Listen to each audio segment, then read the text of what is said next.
Greetings, everyone. Welcome, welcome, welcome. I am so glad you're here. Thanks for tuning in.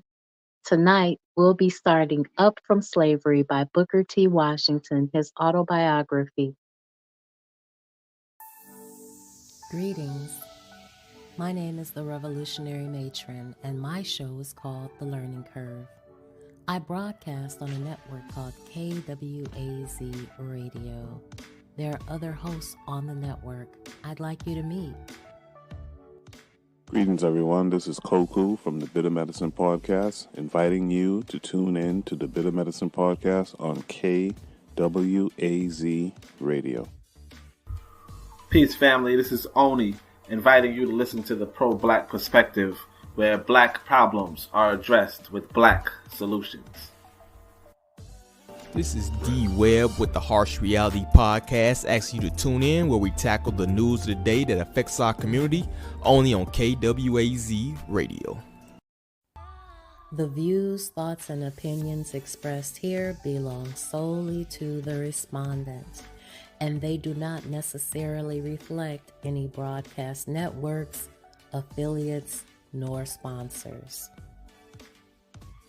The Learning Curve is a broadcast created for the benefit of my global community. Black is a consciousness. Content is being used for our commentary, research, criticism, education, scholarship, teaching, preaching, and news reporting. No copyright infringement is intended. I will make enunciation mistakes. I will give you my opinion about the information. And if you ever ask, I will send you my source. Preface. This volume is the outgrowth of a series of articles dealing with incidents in my life, which were published consecutively in the Outlook. While they were appearing in that magazine, I was constantly surprised at the number of requests which came to me from all parts of the country asking that the articles be permanently preserved in book form. I am most grateful to the Outlook for the permission to gratify these requests. I have tried to tell a simple, straightforward story with no attempt at embellishment. My regret is that what I have attempted to do has been done so imperfectly. The greater part of my time and strength is required for the executive work connected with the Tuskegee Normal and Industrial Institute and in securing the money necessary for the support of the institution. Much of what I have said has been written on board trains or at hotels or railroad stations while I have been waiting for trains, or during the moments that I could spare from my work at Tuskegee. Without the painstaking and generous assistance of Mr. Max Bennett Thrasher, I could not have succeeded in any satisfactory degree. Up from Slavery, Chapter 1, A Slave Among Slaves. I was born a slave on a plantation in Franklin County, Virginia.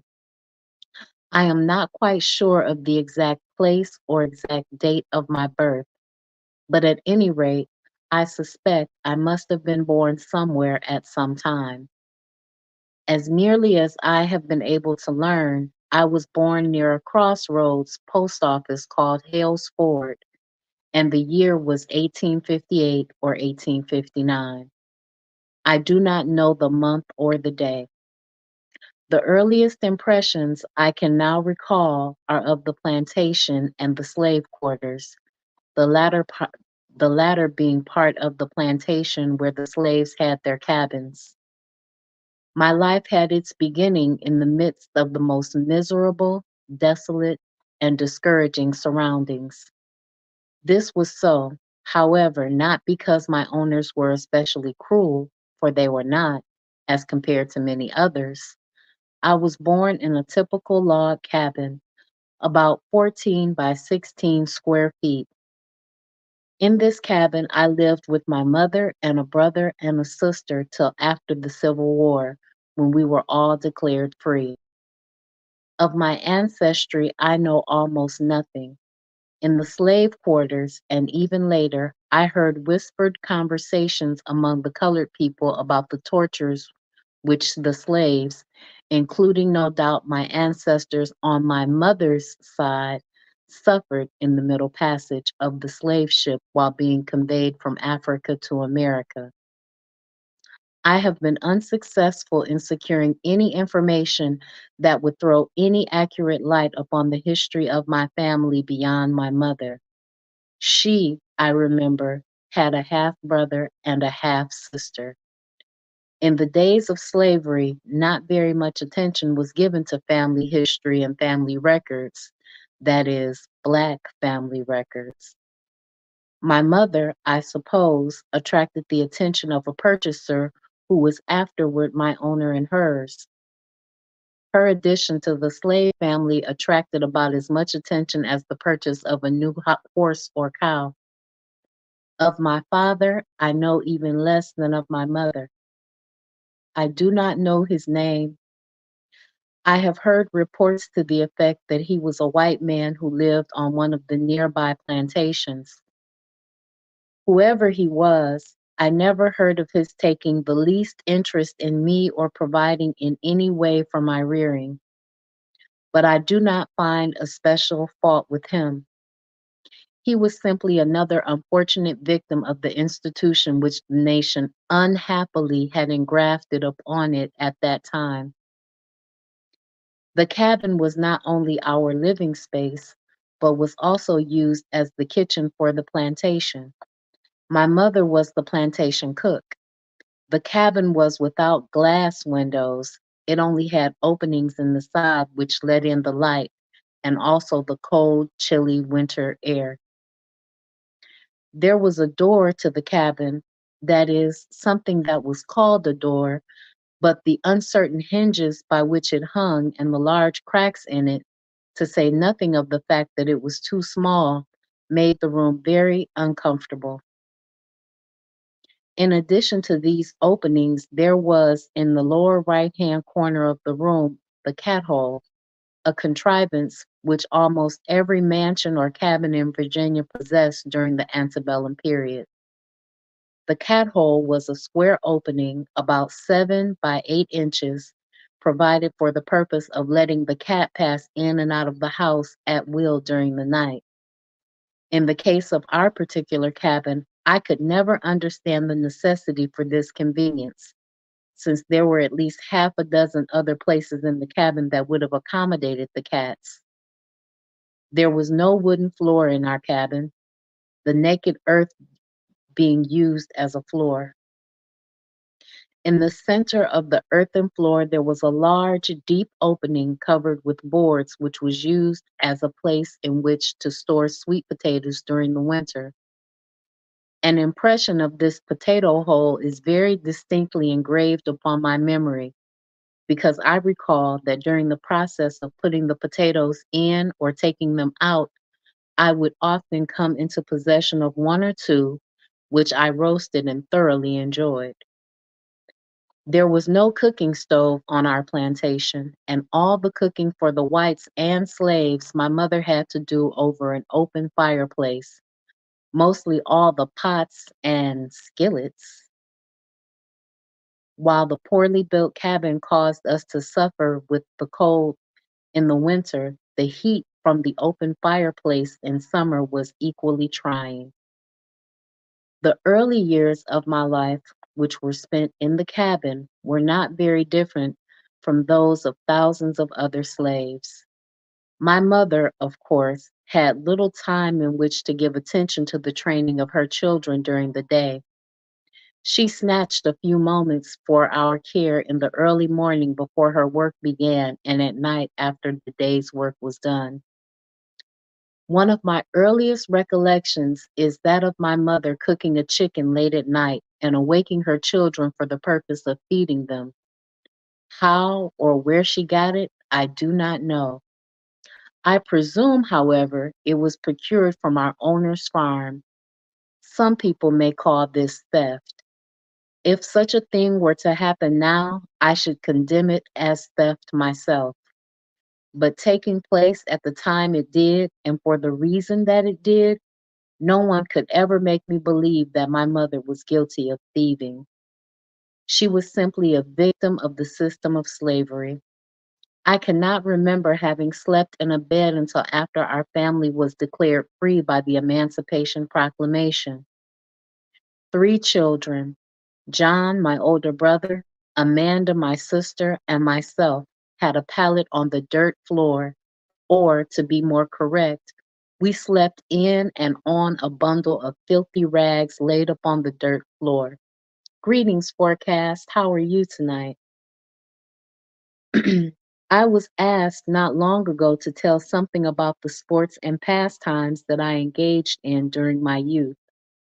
Until that question was asked, it had never occurred to me that there was no period of time in my life that was devoted to play. From the time that I can remember anything, almost every day of my life has been occupied in some kind of labor. Though I think I would now be a more useful man if I had had time for sports. During the period that I spent in slavery, I was not large enough to be of much service. Still, I was occupied most of the time by cleaning the yards, carrying water to the men in the fields, or going to the mill, to which I used to take the corn once a week to ground. The mill was about 3 miles from the plantation. This work I always dreaded. The heavy bag of corn would be thrown across the back of the horse, and the corn divided about evenly on each side. But in some way, almost without exception, on these trips, the corn would so shift as to become unbalanced and fall off the horse. And often I would fall with it. As I was not strong enough to reload the corn upon the horse, I would have to wait, sometimes for many hours, till a chance passerby came along who would help me out of my trouble. The hours while waiting for someone were usually spent in crying. The time consumed in this way made me late in reaching the mill, and by the time I got my corn ground and reached home, it would be far into the night. The road was a lonely one and often led through dense forests. I was always frightened. The woods were said to be full of soldiers who had deserted from the army, and I have been told that the first thing a deserter did to a Negro boy when he found him alone was to cut off his ears. Besides, when I was late in getting home, I knew I would always get a severe scalding or flogging. Greetings, Bwana Hagaziki. How are you tonight? Bwana Hagaziki says stealing people versus stealing chickens. Exactly. I don't think that stealing chickens equates to stealing people. I had no schooling whatever while I was a slave, though I remember on several occasions I went as far as the schoolhouse door with one of my young mistresses to carry her books. The picture of several dozen boys and girls in a schoolroom engaged in study made a deep impression upon me, and I had the feeling that to get into a schoolhouse and study in this way would be about the same as getting into paradise. So far as I can now recall, the first knowledge that I got of the fact that we were slaves and that freedom of slaves was being discussed was early one morning before day, when I was awakened by my mother kneeling over her children and fervently praying that Lincoln and his armies might be successful and that one day she and her children might be free, praying to a God in heaven. In this connection, I have never been able to understand how the slaves throughout the South, completely ignorant as the masses so far as books or newspaper were concerned, were able to keep themselves so accurately and completely informed about the great national questions that were agitating the country. From the time that Garrison, Lovejoy, and others began to agitate for freedom, the slaves throughout the South kept in close touch with the progress of the movement.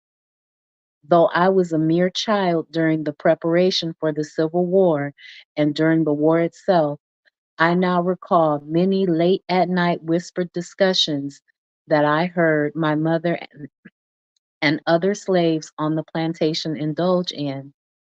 These discussions showed that they understood the situation and they kept themselves informed of events that was termed by the grapevine telegraph. During the campaign, when Lincoln was first a candidate for presidency, the slaves on our far off plantation, miles from any railroad or large city or daily newspaper, knew that what the issues involved were.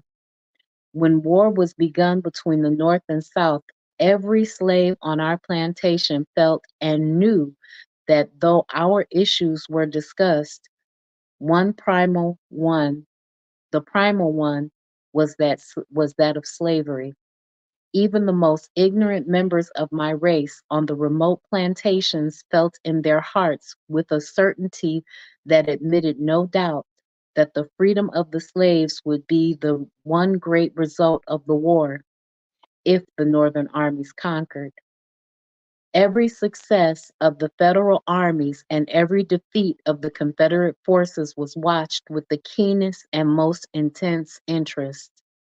Often, the slaves got knowledge of the results of great battles before the white people received it. This news was usually gotten from the colored man who was sent to the post office for the mail so he could read. In our case, the post office was about 3 miles away from the plantation and the mail came once or twice a week. The man who was sent to the post office would linger about the place long enough to get the drift of the conversation from the group of white people who were naturally congregated there, after receiving their mail to discuss the latest news. The mail carrier, on his way back to our master's house, would, as natural, retell the news that he had secured among the slaves, and in this way, they often heard of important events before the white people at the big house, as the master's house was called. I cannot remember a single instance during my childhood or early boyhood when our entire family sat down to the table together and God's blessing was asked, and the family ate a meal in a civilized manner. On the plantation in Virginia, and even later, meals were gotten by children very much as dumb animals get theirs. It was a piece of bread here and a scrap of meat there. It was a cup of milk at one time and some potatoes at another. Sometimes a portion of our family would eat out of the skillet or pot, while someone else would eat from a tin plate held on the knees and often using nothing but hands with which to hold the food. When I was grown, when I had grown to sufficient size, I was required to go to the big house at meal times to fan the flies away from the table by means of a large set of paper fans operated by a pulley. Naturally, much of the conversation of the white people turned upon the subject of freedom and the war, and I absorbed a great deal of it. I remember that at one time I saw two of my young mistresses and some lady visitors eating ginger cakes in the yard. At that time, those cakes seemed to me to be absolutely the most tempting and desirable things that I had ever seen. And I then and there resolved that if I ever got free, the height of my ambition would be reached if I could get to the point where I could secure and eat ginger cakes in the way that I saw those ladies doing it. Of course, as the war was prolonged, the white people in many cases often found it difficult to secure food for themselves. I think the slaves felt the deprivation less than the whites because the usual diet for slaves was cornbread and pork, and these could be raised on the plantation. but coffee, tea, sugar, and other articles which the whites had become accustomed to could not be raised on the plantation, and the conditions brought about by the war frequently made it impossible to secure these things. The whites were often in great straits. Parched corn was used for coffee, and a kind of black molasses was used instead of sugar. Many times, nothing was used to sweeten the so-called tea and coffee. The first pair of shoes that I recall wearing were wooden ones. They had rough leather on the top, but the bottoms, which were about an inch thick, were of wood. When I walked, they made a fearful noise, and besides this, they were very inconvenient, since there was no yielding to the natural pressure of the foot. In wearing them, one presented an exceedingly awkward appearance. The most trying ordeal that I was forced to endure as a slave boy, however, was the wearing of a flax shirt. In the portion of Virginia where I lived, it was common to use flax as part of the clothing for slaves. That part of the flax from which our clothing was made was largely the refuse, which of course was the cheapest and roughest part. I can scarcely imagine any torture, except perhaps the pulling of a tooth, that is equal to that caused by putting on a new flax shirt for the first time. It is almost equal to the feeling that one would experience if he had a dozen or more chestnut burrs or 100 small pinpoints in contact with the flesh. Even to this day, I can recall accurately the tortures that I underwent when putting on one of these garments. The fact that my flesh was so soft and tender added to the pain, but I had no choice. I had to wear the flax shirt or none at all, and it had often been left to me to choose. I should have chosen to wear nothing or no covering at all. In connection with the flax shirt, my brother John, who is several years older than I am, performed one of the most generous acts that I ever heard of one slave relative doing for another. On several occasions, when I was being forced to wear a new flax shirt, he generously agreed to put it on in my stead and wear it for several days till it was broken in.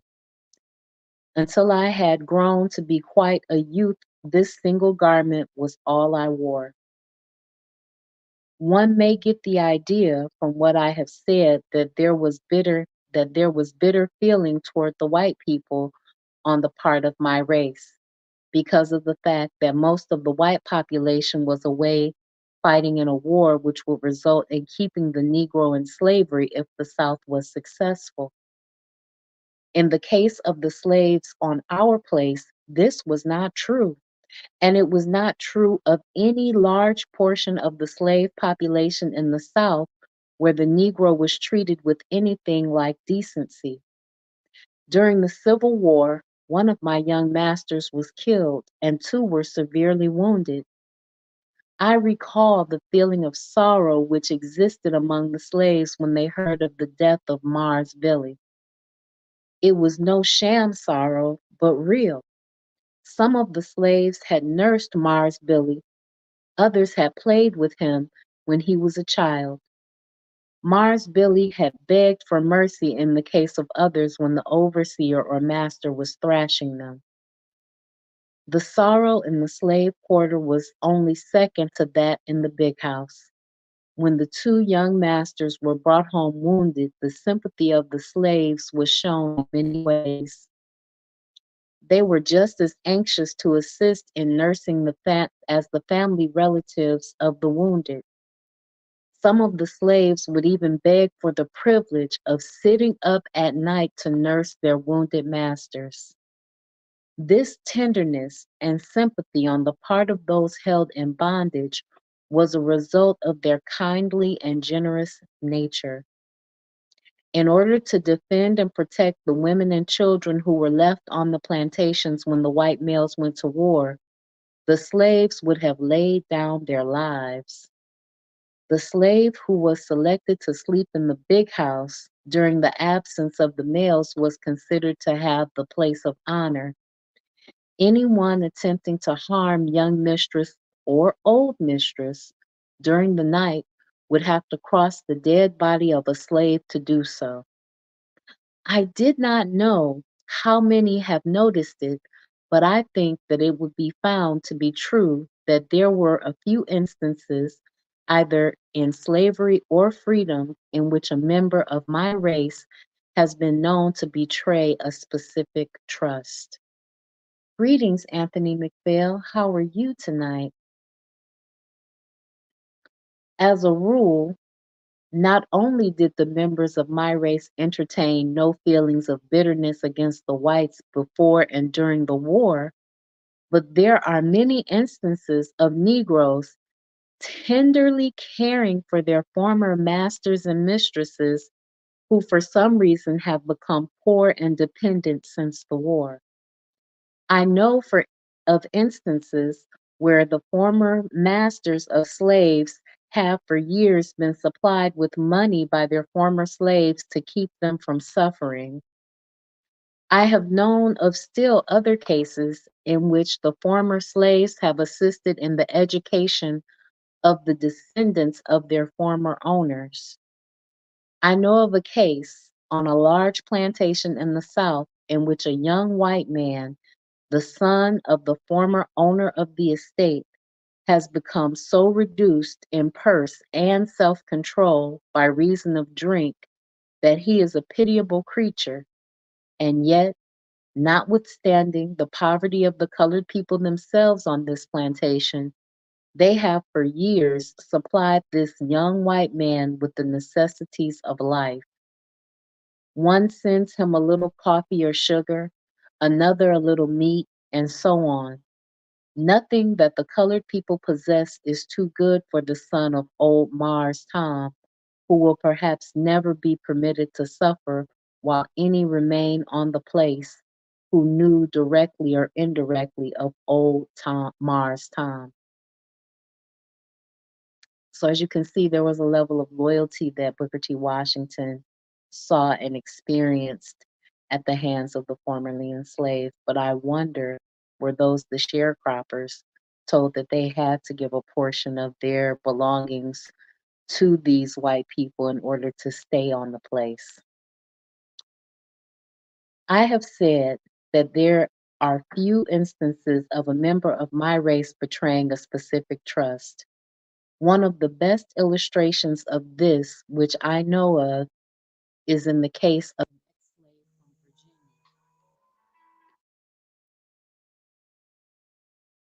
whom I met not long ago in a little town in the state of Ohio. I found that this man had made a contract with his master 2 or 3 years previous to the emancipation, to the effect that the slave was permitted to buy himself by paying so much per year for his body, and while he was paying for himself, he was to be permitted to labor where and for whom he pleased. Finding that he could secure better wages in Ohio, he went there. When freedom came, he was still in debt to his master for some $300. Notwithstanding that the Emancipation Proclamation freed him from any obligation to his master, this Black man walked the greater portion of the distance back to where his old master lived in Virginia and placed the last dollar with interest in his hands. In talking to me about this, the man told me that he knew he did not have to pay the debt, but that he had given his word to his master, and his word he has never broken. He felt that he could not enjoy his freedom till he had fulfilled his promise. Rich people don't pay bills, poor people pay bills. Keep that in mind. From some things that I have said, one may get the idea that some of the slaves did not want freedom. This is not true. I have never seen one who did not want to be free or one who would return to slavery. I pity from the bottom of my heart any nation or body of people that is so unfortunate as to get entangled in the net of slavery. I have long since ceased to cherish any spirit of bitterness against the Southern white people on account of the enslavement of my race. So he got over it. No one section of our country was wholly responsible for its introduction, and besides, it was recognized and protected for years by the general government. Having once got its tentacles fastened onto the economic and social life of the Republic, it was no easy matter for the country to relieve itself of the institution. Then, when we rid ourselves of prejudice and racial feeling and look facts in the face, we must acknowledge that notwithstanding the cruelty and moral wrong of slavery, the 10 million Negroes inhabiting this country, who themselves or whose ancestors went through the school of American slavery, are in a stronger and more hopeful condition materially, intellectually, morally, and religiously than is true of an equal number of Black people in any other portion of the globe. So Booker T. Washington felt that although slavery was heinous, the Black people that came out of that were stronger, more intelligent, and in better conditions than other Black people around the world. This is so to such an extent that Negroes in this country who themselves or whose forefathers went through the school of slavery are constantly returning to Africa as missionaries to enlighten those who remained in the fatherland. This I say not to justify slavery. On the other hand, I condemn it as an institution, as we all know that in America it was well established for selfish and financial reasons and not from a missionary motive, but to call attention to a fact and to show how Providence so often uses men and institutions to accomplish a purpose. When persons ask me in these days how, in the midst of what sometimes seem hopelessly discouraging conditions, I can have such faith in the future of my race in this country, I remind them of the wilderness through which and out of which a good providence has already led us. Ever since I have been old enough to think for myself, I have entertained the idea that notwithstanding the cruel wrongs inflicted upon us, the Black man got nearly as much out of slavery as the white man did. I'm going to read that again. Notwithstanding the cruel wrongs inflicted upon us, the Black man got nearly as much out of slavery as the white man did. I didn't know Booker T. Washington felt that way. The hurtful influences of the institution were not by any means confined to the Negro. This was willfully illustrated by the life upon our own plantation. The whole machinery of slavery was so constructed as to cause labor, as a rule, to be looked upon as a badge of degradation of inferiority. Hence, labor has something that both races on the slave plantation sought to escape. The slave system on our place, in a large measure, took the spirit of self-reliance and self-help out of white people. My old master had many boys and girls, but not one, so far as I know, ever mastered a single trade or special line of productive industry.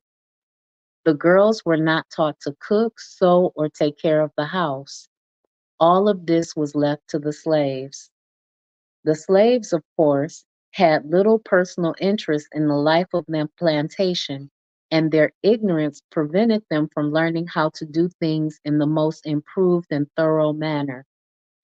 As a result of this system, fences were out of repair, gates are hanging off the hinges, doors creaked, Window panes were out, plastering had fallen but was not replaced, weeds grew in the yard. As a rule, there was food for whites and blacks, but inside the house and on the dining room table, there was wanting that delicacy of refinement of touch and finish that can make a home the most convenient, comfortable, and attractive place in the world. Withal, there was a waste of food and other materials, which was sad. When freedom came, the slaves were almost as well fitted to begin life anew as the master, except in the matter of book learning and ownership of property, which are very important facts. Greetings, KW Don 7. The slave owner and his sons had mastered no special industry. They unconsciously had imbibed the feelings that manual labor was not the proper thing for them. On the other hand, the slaves, in many cases, had mastered some handicraft, and none were ashamed and few unwilling to labor. Finally, the war closed and the day of freedom came. It was monumentous, and it was a monumentous and eventful day to call upon our plantation, to all upon our plantation. We had been expecting it. Freedom was in the air and had been for months. Deserting soldiers returned to their homes where they had been seen every day. Others had been discharged or whose regiments had been paroled were constantly passing near our place. The grapevine telegraph was kept busy night and day. The news and mutterings of great events were swiftly carried from one plantation to another. In the fear of Yankee invasions, the silverware and other valuables were taken from the big house, buried in the woods, and guarded by trusted slaves. Woe be to anyone who would have attempted to disturb the buried treasure. The slaves would give the Yankee soldiers food, drink, clothing, anything but that which had been specifically entrusted to their care and honor. As the great day drew nearer, there was more singing in the slave quarters than usual. It was bolder and had more ring, and lasted later into the night. Most of the verses of the plantation songs had some reference to freedom. True, they had sung these same verses before, but they had been careful to explain that the freedom in these songs referred to the next world and had no connection with life in this world. Now, they gradually threw off the mask and were not afraid to let it be known that freedom in their songs meant freedom of the body in this world. The night before the eventful day, word was sent to the slave quarters to the effect that something unusual was going to take place at the big house the next morning. There was little, if any, sleep that night. All was excitement and expectancy. Early the next morning, word was sent to all the slaves, old and young, to gather at the house. In company with my mother, brother, and sister, and a large number of other slaves, I went to the master's house. All of our master's family were either standing or seated on the veranda in the house, where they could see what was to take place and hear what was said. There was a feeling of deep interest, or perhaps sadness, on their faces, but not bitterness. As I now recall the impression they made upon me, they did not at the moment seem to be sad because of the loss of property, but rather because of parting with those whom they had reared and who are in many ways very close to them. Really?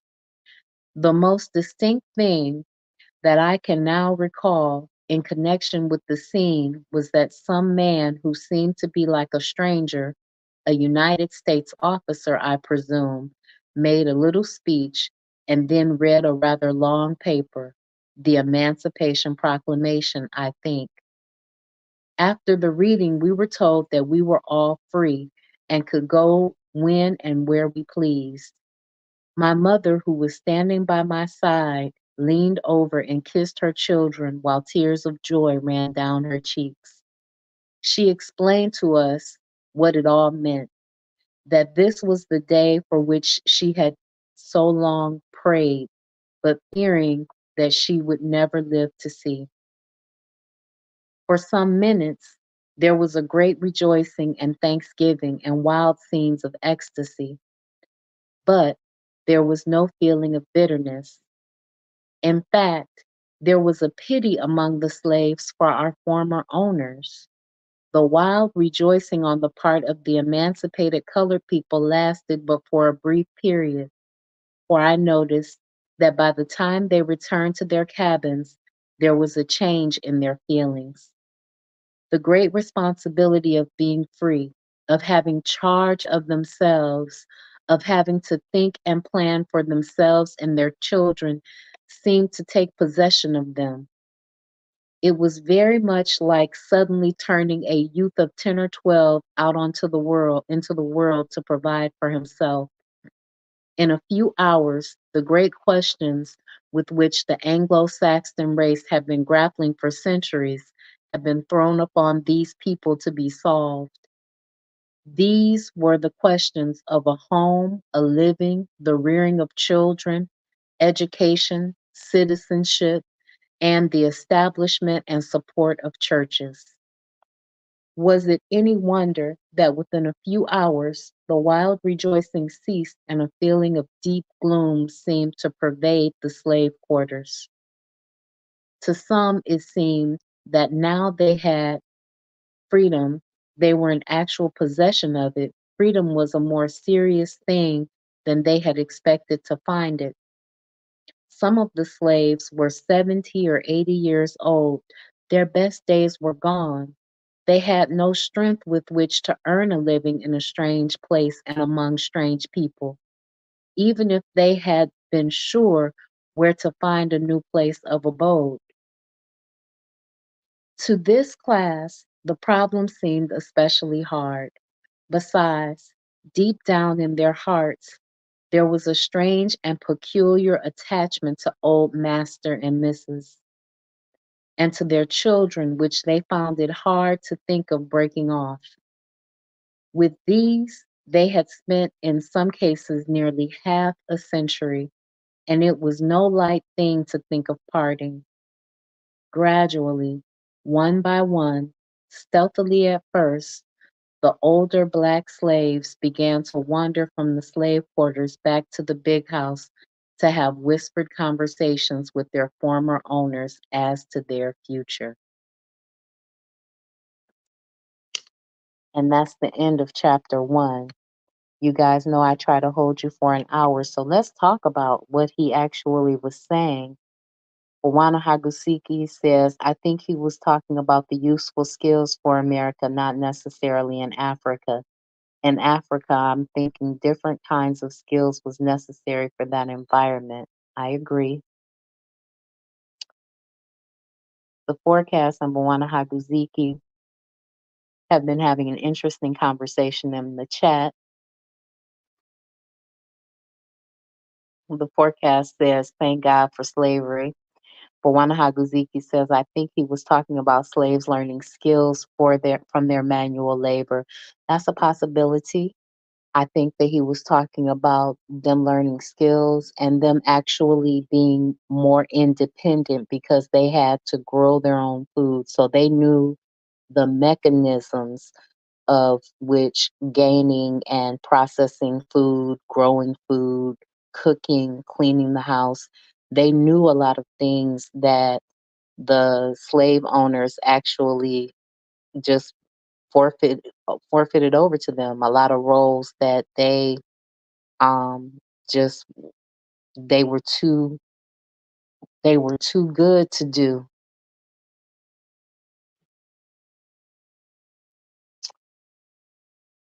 Bwana sounds like the Florida governor and says slavery wasn't that bad. We should be happy because at least we learned skills. Besides, did we not have skills before we saw white people, or were we just helpless like they say? I think that, like Bawana said, there were different skills in Africa that were necessary for life versus the skills that were necessary for life in America. I think that some of the skills that they learned while enslaved were more civilizing. They were more they were the type of skills that you use to build a farm, to build a house, to build a school. Like Moana said, those are the skills that he used to build Tuskegee. Um, I think that unfortunately, Booker T. Washington had he was projecting a romanticized view of some of the things that slaves went through, and that during his writings, he was aware of the fact, he was aware of his audience, and he was aware that they didn't want to hear about the harshness of the institution of slavery. He was aware that they wanted to know what his thoughts were in the most romanticized way, because he was writing from a position of privilege. He tells us in the very beginning that he was writing these little blurps of his life, or answering these questions, or telling these stories while he was still trying to build Tuskegee. So he needed money and funding. He didn't need to piss anybody off by telling them how horrible it was. It was, you know, bad enough that he felt that the shirt that they gave him, the flaxseed shirt, was a shirt that had pinpricks all over his body, that he felt was horrible. But he never talked about any of the atrocities that were wrought on him. He never talked about any of the floggings and punishments, with the exception of saying that he might have gotten flogged, and he glossed over it so smoothly when he said he might have gotten flogged when he brought the corn back. Now, slavery ended when he was about 8 years old. So can you imagine what we're really talking about is an 8-year-old being flogged for bringing the ground cornmeal back late, that he had to go and get ground all by himself. And if the corn, as he talked about it, shifted from one side to the other and actually wound up imbalancing itself, he wasn't big enough to put it back on top of the donkey to keep it going. So he had to wait for help, sometimes for hours. And he's sitting there by the road as a small child crying. Greetings, Moana Hagaziki. How are you tonight? I'm good, Adrian. How are you? I'm good.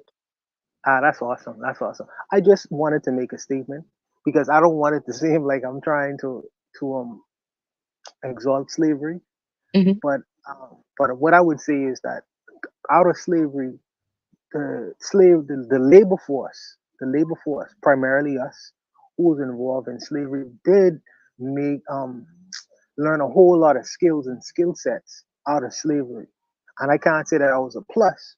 But if you was to ask a question, how was a lot of the small towns and communities that we was able to develop coming from slavery? How was we able to develop these little small little enclaves throughout America and even in the Caribbean, if but for us learning certain things, you know, in terms of slavery, out of our labor, somebody had to learn how to cut the wood. Someone had to learn how to do the oxen and the horses. Someone had to learn how to be a bricklayer. All these things. I feel like when slavery was over, we had to take these ideas and tools, and transition it to our own little small little communities and things like building our own little communities. And from that, but could he say, well, we could build our own townships? Of course, we could build our own universities. We could go from there. So that's what I'm saying. I'm not saying that, thank God for slavery. I'm saying that there are things within that institution that we would have learned, that would have been beneficial for us. I believe, but I think I understand what you're saying, and I think that there's some merit to that. I think that they locked away or continued to gatekeep all of the knowledge that would have actually allowed us to maximize having those skills. like business sense and land rights and property rights and getting the franchise, which is, the right to vote and having the ability to make further decisions for ourselves.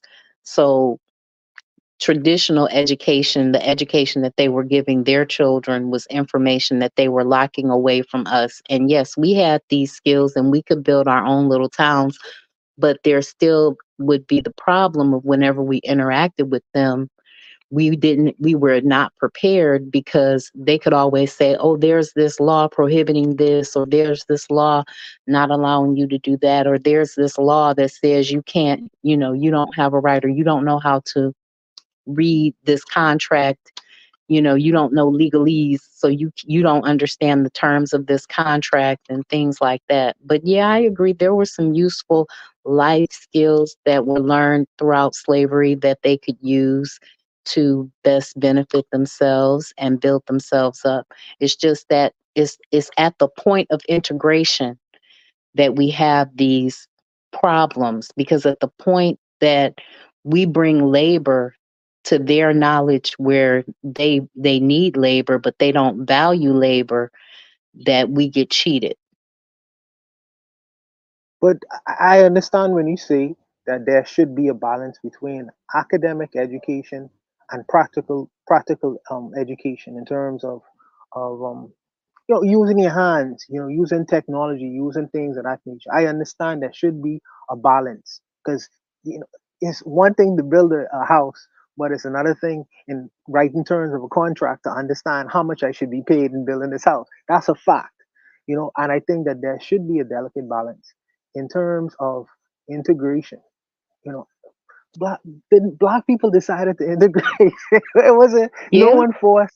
Right, no one yeah. forced black folks to say, "Hey, let's integrate." Black people say, "Well, this is something that is going to be good for humanity's sake, good for the state of the union of America. We need to integrate with the so-called greater society, the dominant society, which was white America." They decided to do that, so you can't get mad now. It's No, I'm not. like some people did. Some people didn't. Some people didn't. Some people say, "Well, hell no, I'm not going to integrate with them." Some of the brothers in Mississippi and all over the Hmm. United States, they say, I'm not gonna play this integrationist politics. We are good. We could have our own smaller enclaves.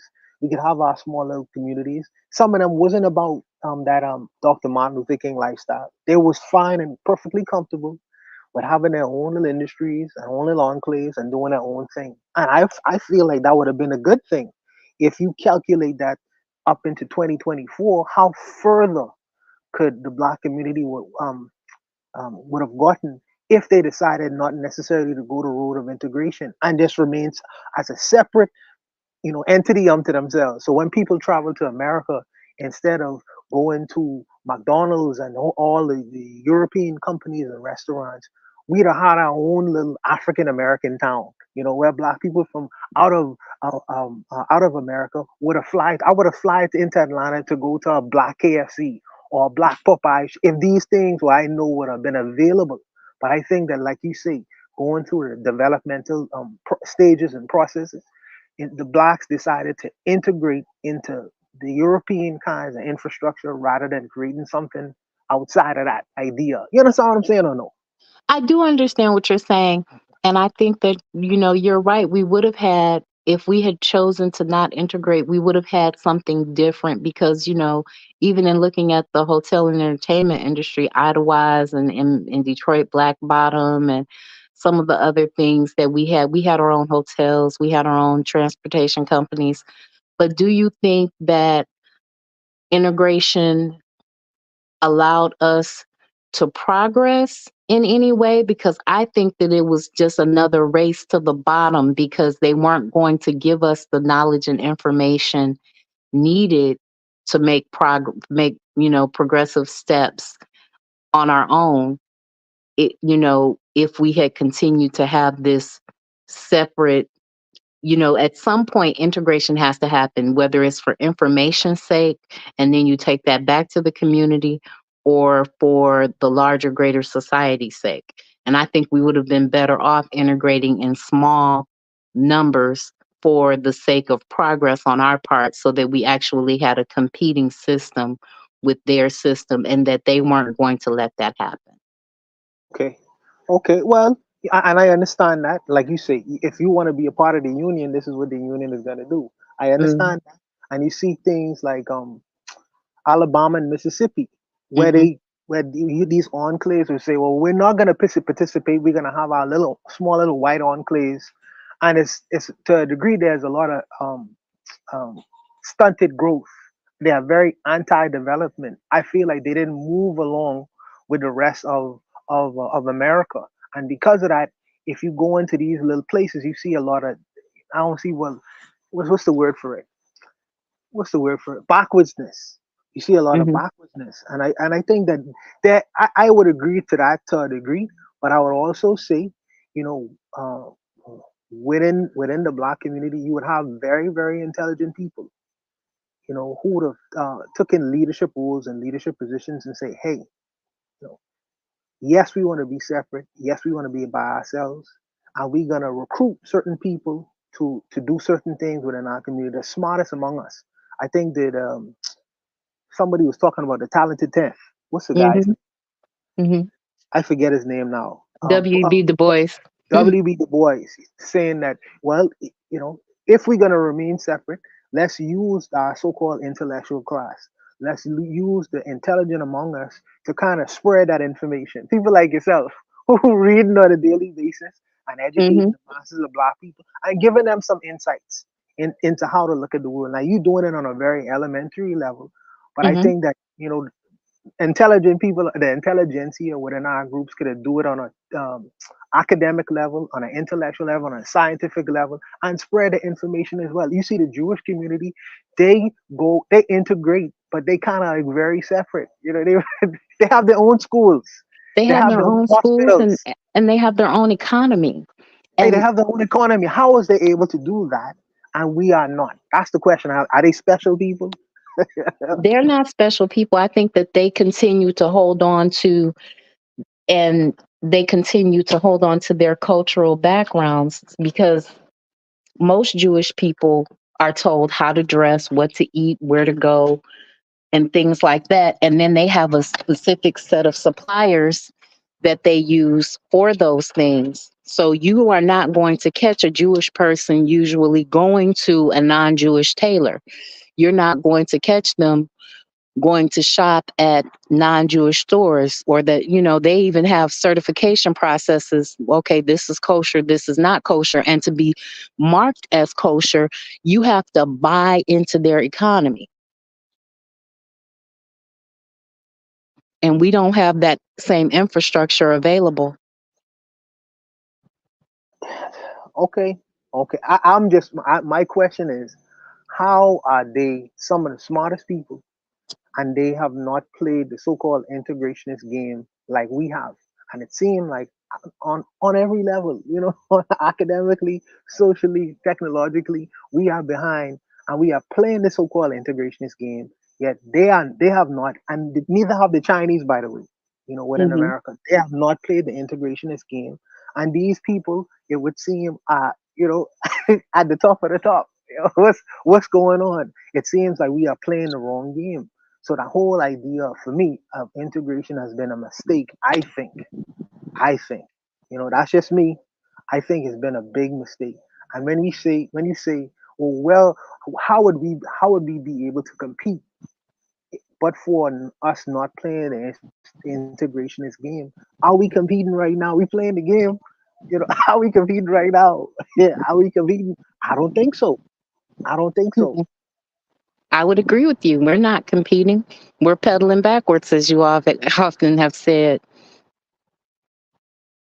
We're pedaling backwards. I think that we have to get to the point where we're saying, okay, these are our Black suppliers, and our Black suppliers are being supplied by Black people that are not, because one of the things they have in the Jewish community and the Asian community is they have a large number of import exporters that get their supplies directly from their homeland. And we don't have those same bridges to the continent, and they continue to break down those bridges every time we try to build them, because they know that we would be powerful if we could build them. But even if we decided, okay, I'm only going to participate in the economy of Black people, those Black people are still getting their supplies from white people or Asian people or Jewish That's true. people. That's true. That's true. That's true. To be fair, that is true. We have not built up industry yet like we need to, and that's true, and that's a true statement. But Matron, like I say, man, you always to me, you're always giving very very good readings. I don't want to hold you. I know it's 8 o'clock. You've been going Oh for an no, hour, you're and I okay. yes, yes, yes. I just wanted to say I really appreciate you, and I just wanted to support you in what you're doing right now. I think you're doing a yeoman's job, and I think it's a very important thing that you're doing. So I'll just leave it there and let you do your thing. All right? All right, thank you so much. And thank you for your support. So we have to build up our industries. We have to get to the point where we are making decisions that are for the betterment of our people, because we've built up everybody else's industry by going to participate in their economy.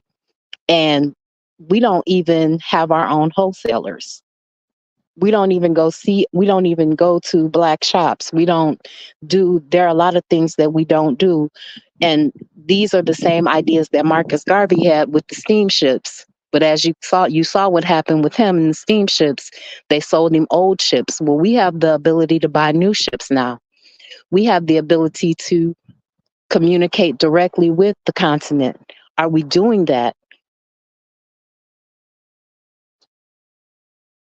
They literally get money from their communities, and multiple governments are behind them, talking about the Jewish people and the Chinese people, is what the forecast had to say. And I agree with you. They literally get money from their governments, and they raise money within their community. They are not afraid or ashamed of saying, hey, we need this money for something, and they fund them. All other communities fund their intelligentsia. All other communities fund their own import export business. All other communities tell their community members how to dress, how to eat, how to live. And we don't want to be told what to do. That's why it starts with the family for us. It starts with picking your designated group and saying, listen, I'm going to do business with you, and we're going to build this way or that way, because there's no other way for us to do it. So, did you guys have anything else you wanted to say or add to it, to his upbringing, some of his endearing feelings towards that he noted that certain slaves had towards their owners, or some of the conversation that he had regarding the fact that he made a distinction between his mother's side of the family and his father's side of the family? He recognized he was of mixed race. Is he one of those mulattoes that we talk about that got into a place and a position, but he was able to maintain? American mulattoes are different. He was able to maintain some of his integrity as a Black man. Do you think that they diluted him? I don't know. I think that we have a lot more to learn from Booker T. Washington, but we need to also be aware of the fact that he was getting a lot of his funding from white people, and that he didn't want to disenfranchise those white people by telling them some of the horrors, or making them think too deeply about the fact that they were whipping an 8-year-old child for not bringing the meal back in time, or that they were punishing him, or that they put the slaves in inefficient clothes that were painful, or that his brother, in an act of compassion, would break his shirts in for him so that the brunt of the pain that was felt from breaking in the shirt was something that his older brother took the burden of. So I hope that you all have a wonderful evening. I'll be back tomorrow night at 7 p.m. We'll be starting on page 23, reading chapter 2 of Booker T. Washington's Up from Slavery. Thank you so much for tuning in. I appreciate Sister Raw, Brother Bakari, Moana Haguziki, The Forecast, Afro Native, and all of my other supporters and friends. Thank you so much, Anthony McPhail, for tuning in. I know Coco is listening from the Bitter Medicine podcast. I know that Oni from the Pro Black Perspective is tuning in. Thank you, KW Don 7, for tuning in. I value each and every one of you, and I will see you tomorrow. Peace, guys.